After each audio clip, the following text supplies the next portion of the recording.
Gurukul classes के YouTube channel पर आप सभी का स्वागत है। फिजिक्स लेक्चर में पुनः आप सभी का स्वागत है। पिछले क्लास में हम लोग ओम्स लॉ में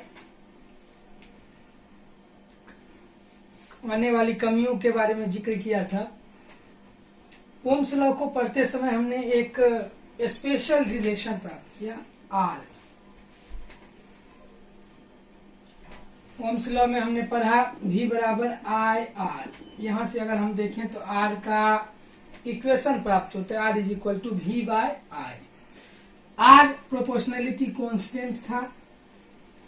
जो अब R का डिफिनीशन अगर हम देखें तो R मटेरियल का वह प्रॉपर्टी है, मटेरियल का वह गुण है, पदार्थ का वह गुण है जिसके कारण वह अपने से प्रवाहित होने वाले करंट का विरोध करती है।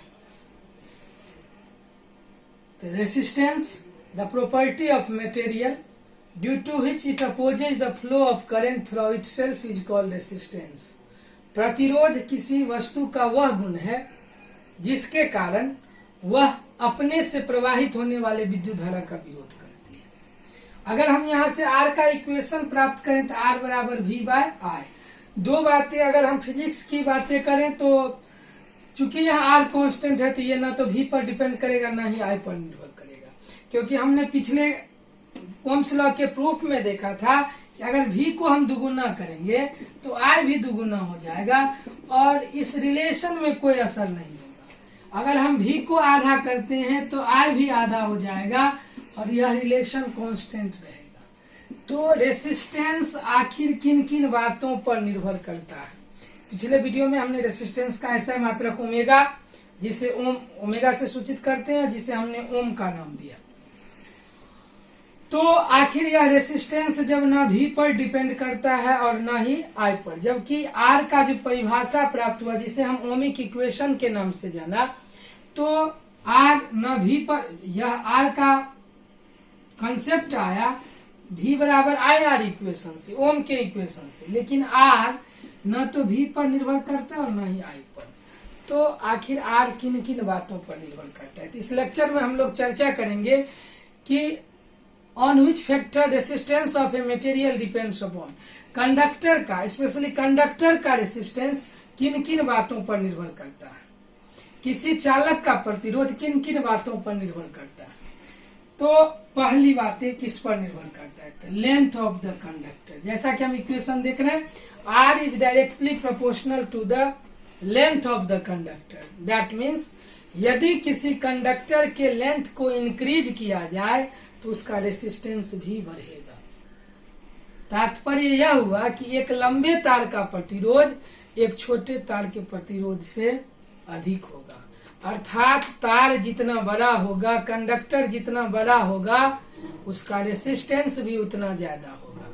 जिसकी लंबाई जितनी अधिक होगी उसका रेसिस्टेंस भी उतना अधिक होगा। इसीलिए देखते होंगे कि लाइन का, जब हम लोग generator line, as for example कि जनरेटर लाइन को हम लोग जितना दूर ले जाते हैं तो देखते हैं कि एकाएक उसमें वोल्टेज में कमी आती जाती है। तो कहने का मतलब है कि जितना एक लंबे तार का जो रेसिस्टेंस होगा वह छोटे तार से अधिक होगा। इस इक्वेशन का यही मतलब है कि जब भी किसी लेंथ को, किसी कंडक्टर के लेंथ को बढ़ाया जाए तो उसका रेसिस्टेंस बढ़ेगा, अगर लेंथ को घटाया जाए तो रेसिस्टेंस घटेगा। दूसरा फैक्टर है cross sectional area of the conductor. Cross sectional area को हम लोग कहते हैं अनुप्रस्थ काट का क्षेत्रफल। शुद्ध हिंदी में अगर हम इसे कहें तो अनुप्रस्थ काट का क्षेत्रफल। आम बोलचाल की भाषा में हम कह सकते हैं कि चालक के मोटाई पर, अर्थात R is inversely proportional to 1/A। मतलब जिसका मोटाई अधिक होगा उसका रेसिस्टेंस कम होगा और जिसकी मोटाई कम होगी उसका रेसिस्टेंस अधिक। इसीलिए हम जब इलेक्ट्रिकल एप्लीकेंस में जब छोटे इंस्ट्रूमेंट का उपयोग करते हैं तो वहां हम पतले, जैसे सजावटी बल्बों के लिए हम लोग पतले तार का इस्तेमाल करते हैं। लेकिन जो हमारे हैवी एप्लियंस हैं, फ्रिज है, रेफ्रिजरेटर है, हीटर है उसको चलाने के लिए हम लोग मोटे तार का इस्तेमाल करते हैं, क्योंकि मोटे तार का प्रतिरोध कम होता है, अर्थात उसमें करंट धारण की क्षमता अधिक होगी, और पतले तार का प्रतिरोध अधिक होता है, इसलिए उसमें करंट धारण की क्षमता कम होगी। तीसरा डिपेंड करता है मटेरियल पर, हमारे कंडक्टर का मटेरियल कैसा है। जैसे कि सिल्वर का रेसिस्टेंस अन्य सभी कंडक्टर के वनिस्पत कम होता है, इसलिए सिल्वर अन्य सभी धातुओं की अपेक्षा अधिक सुचालक है, और silver is the best conductor क्योंकि इसका रेसिस्टेंस बहुत कम है। आयरन का है, एल्युमिनियम का है, कम है। तो जिसकी मटेरियल किसका है कंडक्टर का मटेरियल किसका है, इस पर भी निर्भर करता है रेसिस्टेंस। और चौथा टेम्परेचर, टेम्परेचर अगर इंक्रीज किया जाए, as the temperature is increase resistance of conductor increase. तापमान को ज्यो ज्यो बढ़ाया जाता है, तापमान को अगर बढ़ाया जाए तो उसका रेसिस्टेंस भी बढ़ेगा। और किस प्रकार की डिपेंडेंसी होगी इसको हम लोग नेक्स्ट लेक्चर में पढ़ेंगे, जब हम लोग पढ़ेंगे टेम्परेचर कोफिशिएंट ऑफ रेसिस्टिविटी, जिसे हम अल्फा से सूचित करते हैं। तो नेक्स्ट वीडियो में हम लोग चर्चा करेंगे टेम्परेचर कोफिशिएंट ऑफ रेसिस्टिविटी, जिसमें हम लोग टेम्परेचर डिपेंडेंसी की पढ़ेंगे। अर्थात अगर यहाँ से एक क्वेश्चन बनता है, right the factor on which resistance of a conductor depends upon, अर्थात किसी चालक का प्रतिरोध किन किन बातों पर निर्भर करती है। तो पहला लेंथ ऑफ द कंडक्टर, दूसरा cross sectional area of the conductor, तीसरा nature of the material of the conductor, चौथा टेम्परेचर। ये 4 डिपेंडेंसी है रेसिस्टेंस जिस पर डिपेंड करता है किसी कंडक्टर का। लेंथ का अर्थ यह था कि लेंथ के डायरेक्टली प्रोपोर्शनल है, अर्थात लंबाई जितना अधिक होगा रेसिस्टेंस भी उतना अधिक होगा, लंबाई जितनी कम होगी रेसिस्टेंस भी उतना कम है। So R is directly proportional to length. Second equation हमें कहा कि R is inversely proportional to 1/a cross sectional area, मोटाई, अर्थात मोटे तार का प्रतिरोध कम होगा और पतले तार का प्रतिरोध अधिक होगा। इनवर्सली प्रोपोर्शनल का यही तात्पर्य है कि जिसका मोटाई अधिक होगा उसका प्रतिरोध कम होगा, जिसकी मोटाई कम होगी मतलब यह कि resistance of thick wire is always less than thin wire. मोटे तार का जो प्रतिरोध होगा वह पतले तार से हमेशा कम होगा। तीसरा नेचर ऑफ मटेरियल और चौथा टेम्परेचर। टेम्परेचर डिपेंडेंसी की चर्चा हम बाद में करेंगे। अगर यहाँ हम 2 इक्वेशन को देखें, दोनों को अगर एक साथ लिखना चाहें तो यहाँ से हम from equation first and second we get R is directly proportional to L/A। और अगर हम इस साइन ऑफ प्रोपोर्शनलिटी को हटाना चाहे तो निश्चित रूप से एक कांस्टेंट देते हैं और वह कांस्टेंट कहलाता है resistivity of material, resistivity of conductor, या इसी को हम लोग कहते हैं स्पेसिफिक रेसिस्टेंस। स्पेसिफिक हिंदी अगर नाम कहें तो विशिष्ट प्रतिरोध, या इसी को हम कहते हैं प्रतिरोधकता। Ohm's law on microscopic level पर हमने इस टर्म का यूज किया था। तो यहाँ पर अगर हम देखें तो R is equal to rho L/A। तो यहाँ से अगर हम रो का परिभाषा निकालें तो रो का परिभाषा प्राप्त होगा RA/L। अगर हम यहाँ पे सबसे पहले यूनिट निकाले तो R का प्रतिरोध का ऐसा मात्रक ओम, एरिया का मीटर स्क्वायर, लेंथ का मीटर कैंसिल, तो रेसिस्टिविटी का ऐसा यूनिट होगा ओम मीटर। अब यहां से अगर हम परिभाषा भी निकालना चाहते तो रो बराबर R लिखा जा सकता है यदि A बराबर 1 मीटर स्क्वायर हो और L बराबर 1 मीटर हो।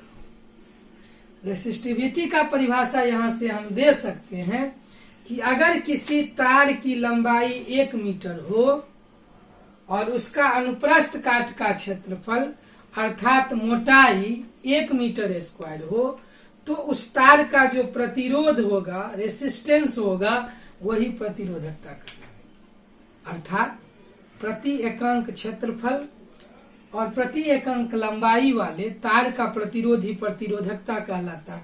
अर्थात प्रतिरोधकता का परिभाषा प्रतिरोध से, इसीलिए इसे कहा गया स्पेसिफिक रेसिस्टेंस, विशिष्ट। वैसे रेसिस्टिविटी प्रॉपर्टी है, लेकिन यह परिभाषा स्पेशल यहाँ पर रेसिस्टेंस से ही प्राप्त हो रहा है, इसलिए इसे स्पेसिफिक रेसिस्टेंस भी कहते हैं। तो यूनिट हमने निकाल दिया है। Definition of rho is defined as R when length of the conductor is 1 meter and cross sectional area of the conductor will be 1 meter square।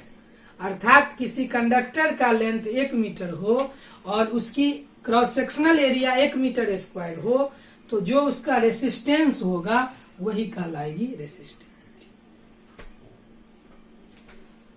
अब ओम्स लॉ और मैक्रोस्कोपिक लेवल पे हमने कहा था कि रेसिस्टिविटी का उल्टा कंडक्टिविटी और कंडक्टिविटी का उल्टा रेसिस्टिविटी। तो यहां से अगर कंडक्टिविटी को हम डिफाइन करें तो 1/ρ, तो कंडक्टिविटी का यूनिट क्या होगा, तो 1/ओम मीटर, मतलब पर ओम पर मीटर, या इसे हम इस सिंबल से सूचित कर सकते हैं, या केमिस्ट्री में हम लोग साइमन पर मीटर से सूचित करते हैं। हमने यहाँ यूनिट निकाल दिया है। आप लोग बढ़िया से समझे हैं तो निश्चित रूप से दोनों का डायमेंशन निकाल करके कमेंट बॉक्स में जरूर डालें। डायमेंशन ऑफ रेसिस्टिविटी और डायमेंशन ऑफ कंडक्टिविटी। उम्मीद करते हैं आपको समझ में आई होगी। किसी भी तरह की दिक्कतें हो तो कमेंट बॉक्स में जरूर डालें और कमेंट बॉक्स में ये जरूर लिखें कंडक्टिविटी और रेसिस्टिविटी का निकाल करके। निश्चित रूप से आप खुद से निकालने का प्रयास करिए, कमेंट बॉक्स में डालिए, लगातार बने रहिए, जिससे हम और भी बेहतर तरीके से नेक्स्ट लेक्चर को दे सकें। और तब तक के लिए दीजिए हमें इजाजत। अगर कुछ भी कंसेप्ट समझने में दिक्कत हो तो कमेंट बॉक्स में डालिए, और कोई प्रॉब्लम निश्चित रूप से न्यूमेरिकल प्रॉब्लम भी बनाइए, इससे बहुत सारी प्रॉब्लम सॉल्व होगी। और जो दिक्कतें आती है निश्चित रूप से शेयर करें ताकि हम अगले वीडियो में उसका सॉल्यूशन डाल सकें। और अगर वीडियो अच्छा लगे तो शेयर करना न भूलें। तब तक के लिए दीजिए हमें इजाजत। Good bye.